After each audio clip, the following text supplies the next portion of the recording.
దాసోహం గురుదేవానాం ఉత్తమజ్ఞానదాయినాం వాత్సల్యపరిపూర్ణానాం అన్వహం హితభాషిణాం శ్రీమాతృగురుభ్యాం సభాయై చ నమః.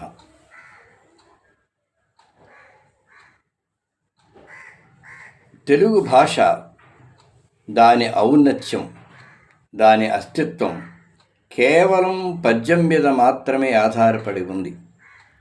ఎందుకు అంటే ఏ భాష అయినా సరే లోకంలో కాలానికి ఎదురీది నిలబడాలి అంటే వ్యాకరణం నిలబడితేనే భాష నిలబడుతుంది.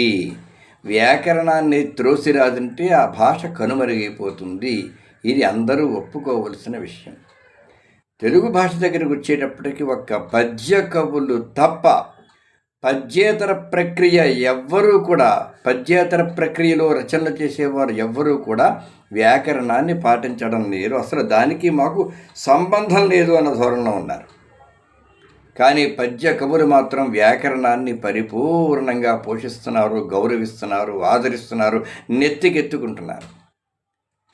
అందుకనే ఒకప్పుడు మేము చెప్పాం, ఎవరో తెలియని మాటలతో, వాచారత్వంతో పద్యమా, దాన్ని ఇంకా పాతి పెట్టండి, పాతపడిపోయింది అన్నారు.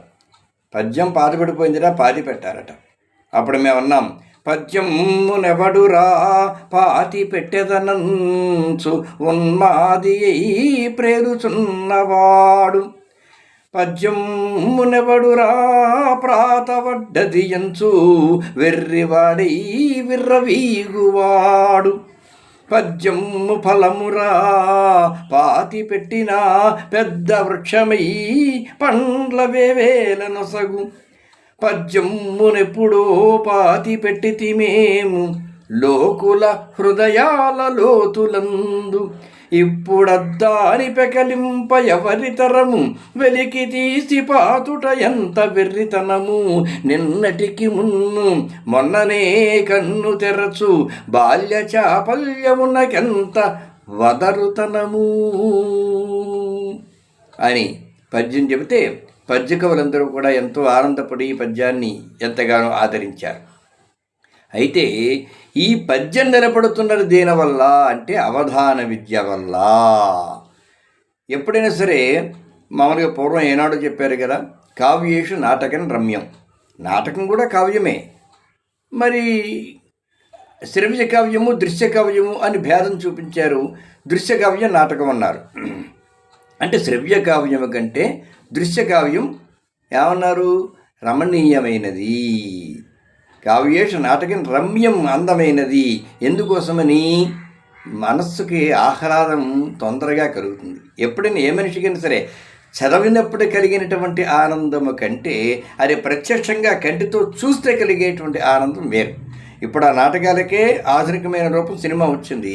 మరి ఒక రామాయణ కథ చదివినప్పటి కంటే సినిమాలో రామాయణం చూస్తే ఎంత ఆనందం కలుగుతుంది? అదే అంతకు పూర్వం మరి నాటక రూపంలో చూస్తే ఎంత ఆనందం కలిగేది? ఎప్పటికైనా అంతే. అలాగే శ్రవ్య కావ్యాల్లో ఉండే పద్యముల్లో ప్రభావితం పొందడం కంటే మనిషి ఎదురుగా ఒక ప్రదర్శన రూపంలో గనక సాహిత్య కార్యక్రమం జరిగితే దానికి హృదయం తొందరగా స్పందిస్తుంది. అందుకని నాటకములు ఎలాగో అవధానం కూడా అలాగే ఒక దృశ్య కావ్యము. కాకపోతే ఆ దృశ్య కావ్యం అంతా ముందుగా తయారైపోయింది, ప్రిపేర్డ్. దాన్ని నటులు నటిస్తారు. ఇది అలా కాదు. అవధానం అన్నవాడు అప్పటికప్పుడు ప్రశ్నలు ఏది అడిగితే దానిని ఆసువుగా చెప్తాడు, వారు కోరినట్టు చెప్తాడు. ఎక్కడైనా ఏ కావ్యమైనా కవి తన గుండెల్లో ఉన్న భావాన్ని చెప్తాడు. కానీ అవధాని ఒక్కడే ప్రజలు ఏది అడిగితే చెప్తాడు, అప్పటికప్పుడు చెప్తాడు, చెప్పి మళ్ళీ ధారణ చేస్తాడు. ఇదంతా ప్రత్యక్షంగా ఉంటుంది కనుక చూసేవారికి ఒక ఆశ్చర్యము, ఆనందము ఏకకాలంలో కలుగుతాయి. అందుకని అవధానానికి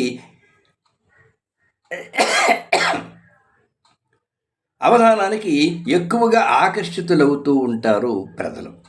అందుకే ఏనాడు తిరుపతి వెంకట కవులు ఆనాటి నుండి ఈనాటి వరకు అవిచ్ఛిన్నంగా అవధాన విద్య, అవధాన ప్రదర్శన అలా సాగుతూనే ఉంది. తిరుపతి వెంకట కవులు ఎందరో శిష్యులను తయారు చేశారు.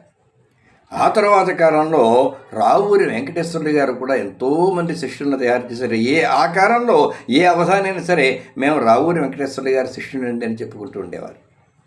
ఆ తర్వాత నేను కూడా కొందరిని తయారు చేశాను.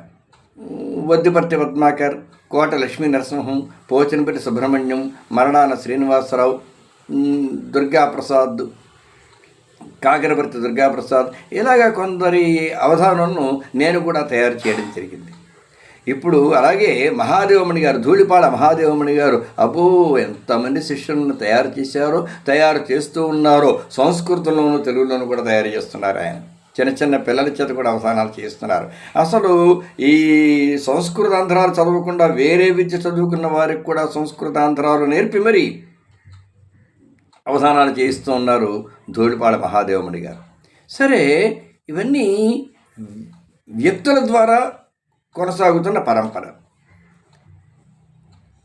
పూర్వం నుంచి వేదం కూడా అలాగే వ్యక్తుల ద్వారా ఒక గురువు నుండి మరొకటికి, ఒక గురువు నుండి మరొకటికి అలా సాగుతూ ఉండేది.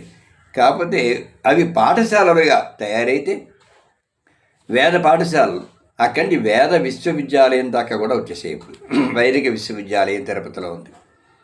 అలాంటి సంస్థల్లో అయితే ఎక్కువ మంది విద్యార్థులు తయారవడానికి అవకాశం బాగుంటుంది. అలాగే అధ్యాపకులు కూడా చాలా ఎక్కువ మంది ఉంటారు. ఈ ఆలోచన కలిగింది దర్శనం పత్రికకు సంబంధించిన సోదరులు, మేము దర్శనం సోదరులు అంటాము. భాగ్యనగరం మరుమాముల దత్తాత్రేయ శర్మ గారు, ఆయన తమ్ముడు మరుమాముల వెంకటరమణ శర్మ, ఈ ఇద్దరూ కలిసి అవధానాన్ని పోషిస్తున్న తీరు అమోఘం, అనిర్వచనీయం, అసాధారణం, అద్భుతం. గమ్మత్ ఏంటంటే ఎన్నో అవధానాలు, శతావధానాలు చేయించేస్తున్నారు. వారి చేత వీరి చేత ఎంతమంది చేతనో అది సరిపోలేదన్నట్టు ప్రతి సంవత్సరం వేసంకాలంలో ఒక 10 రోజులు, వారం రోజుల పాటు అవధాన శిక్షణ శిబిరాన్ని నిర్వహిస్తున్నారు. ఇంతవరకు ఎవరూ చెయ్యని పని, ఏ విశ్వవిద్యాలయము కూడా చెయ్యని పని, ఏ పీఠము కూడా చెయ్యనటువంటి పని. ఒక వారం రోజుల పాటు భాగ్యనగరంలో ఎంతమందికి అవధానం చేయాలన్న కోరిక ఉందో చెప్పండి, వాళ్ళందరూ రండి.